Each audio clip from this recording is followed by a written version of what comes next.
Le'Veon Bell. Ed Bouchette of the Post-Gazette is reporting that there's a chance Le'Veon Bell may decide to take this all the way to the distance.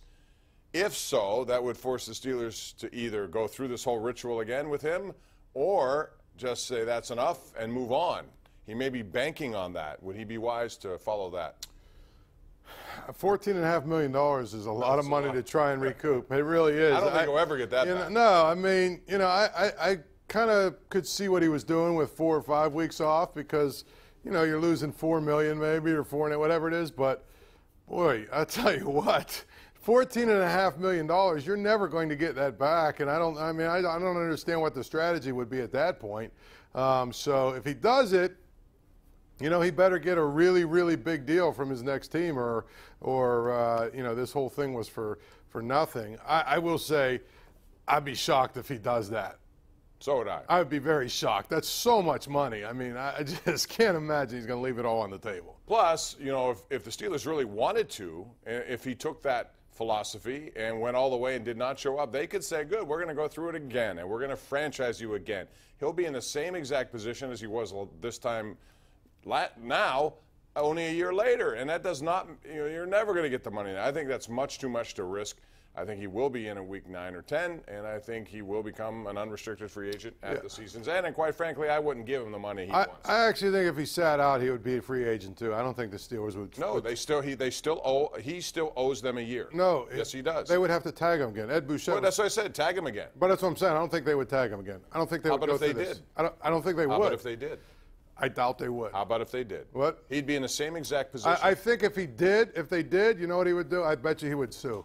And then for what? I think he would. It's according to the CBA. Yeah, but I'm just telling you, I would be willing to bet he would be willing to go after and try and challenge the validity of the whole thing.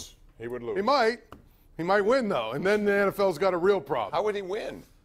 I mean, if you get the right labor lawyer, and there's a lot of different ways you can go. It's a CBA that says you owe your team. But here's the thing. That doesn't matter. There are CBA things that they lose in court for all the time. Okay. That's all I'm saying. I think that's a whole bunch to put on the table, and you talk about.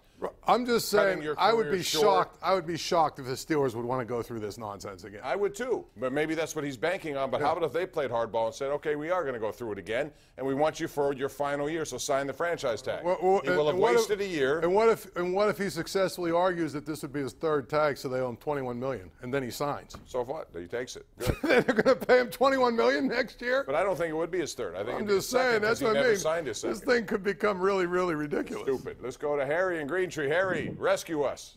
Hey, how you doing, Bob? What's up? Hey, don't you think Thomas should discipline his players? For all I know, he does. What do you want him to do? Not play Brown? Well, no, but I mean, he should tell him, why you getting upset for, because he's been double covered through the whole game. Well, that's true. He really is all about his numbers. I don't care what he says publicly. Thanks for the call. Paul, he's about his numbers. He wants to be the reason they win, and when someone else is the reason, he's not very happy, it seems to me. No, I mean, he's, and I don't want to hear this nonsense of, he's very passionate and all that stuff. There's a league full of passionate guys that don't act like nuts every time they don't get their own way. So to me, he's got to grow up.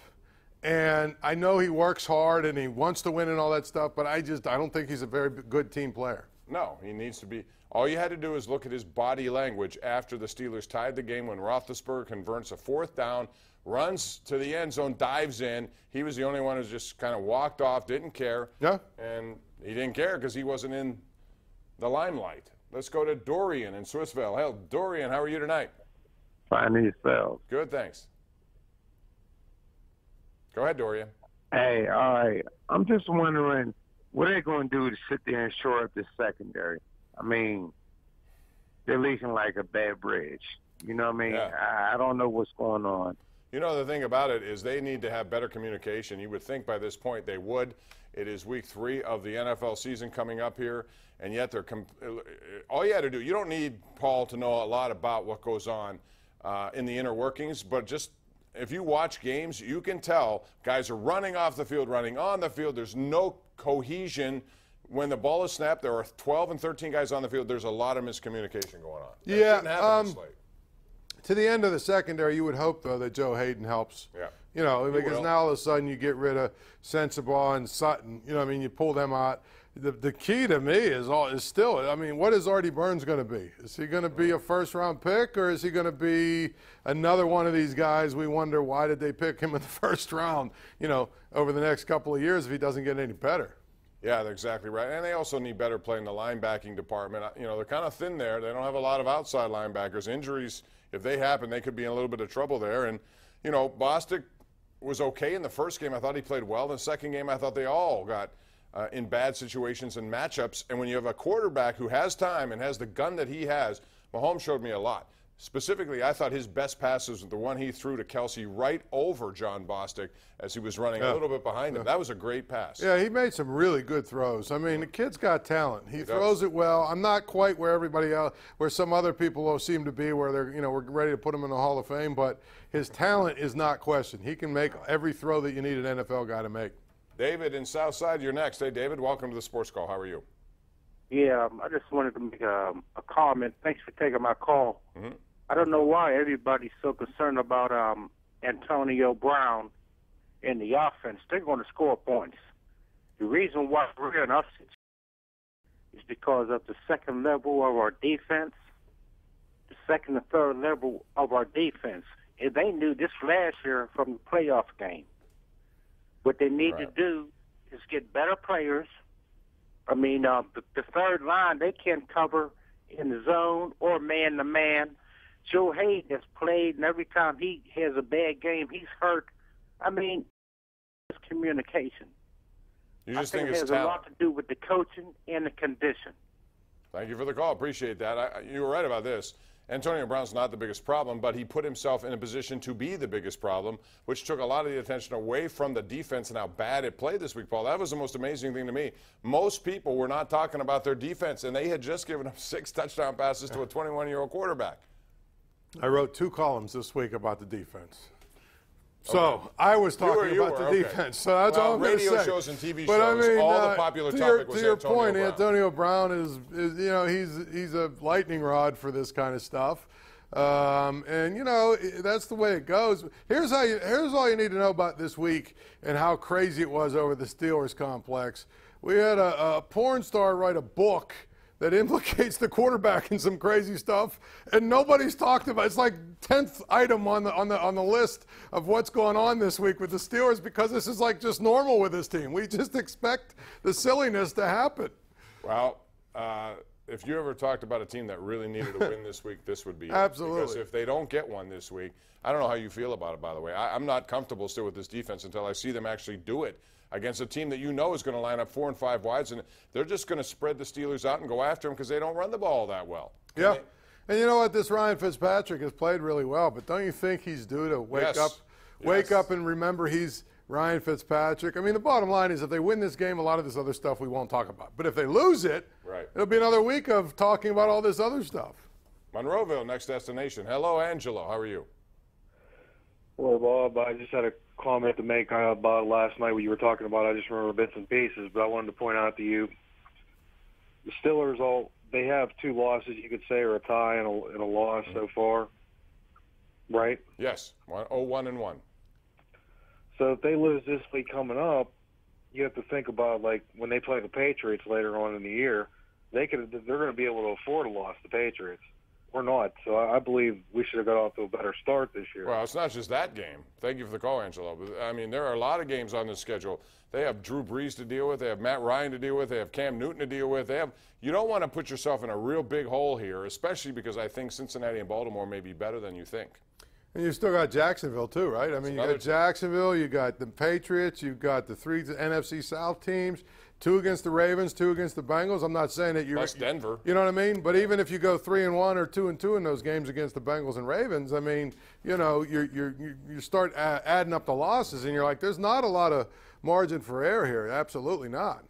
Line 1, it's Marilyn and Munhall. Marilyn, you are on the air. Go ahead. Hi, thanks for taking my call.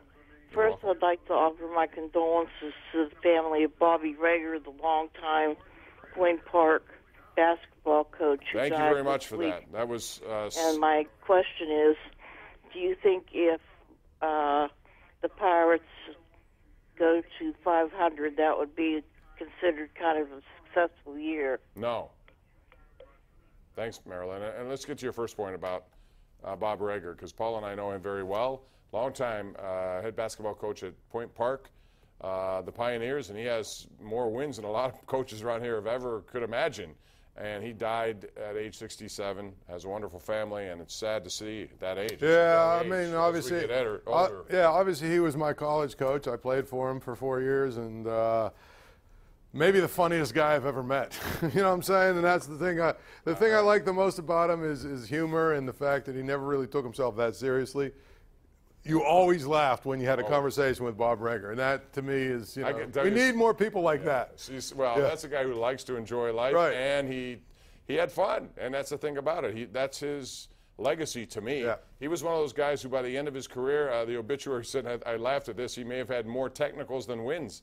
Yeah, he was like that on the court too, wasn't he? Feisty. He was fiery, but you know what? Again, he really loved life and had a lot of fun. So to me, I think, you know, you need more people like that in this world. I knew you played for him. I didn't know 4 years. Yeah, I played for him. In, I could tell all kinds of stories. Many of them, a number of them we couldn't tell on TV, right? But I mean, he's a great. It was fun. I mean, it's a sad. But they're having a memorial on Sunday. Sunday, you can read more about it in the obituaries that you will find online about Bob Reger. Rest in peace. Now, as far as the Pirates, no, I don't look at anything. You're still fourth place, Maryland, and they're still going to be 12 double digits out of the. I don't care what the record is. Mission not accomplished. How do you look at it? Especially not when you said at the beginning of this year that, you know, you were serious about contending. Well, you really haven't contended. I know they're winning some games now, but now's too late. You know, I mean, they were eliminated from this thing like midway through August. They were out. Everybody, it was done. So it is. And here's the thing: if they don't add some players, they're not going to be as good as St. Louis, Milwaukee, and Chicago next year either. And that's the challenge each and every year. We got to take a break. We'll take it and come back with more right here on Pittsburgh CW.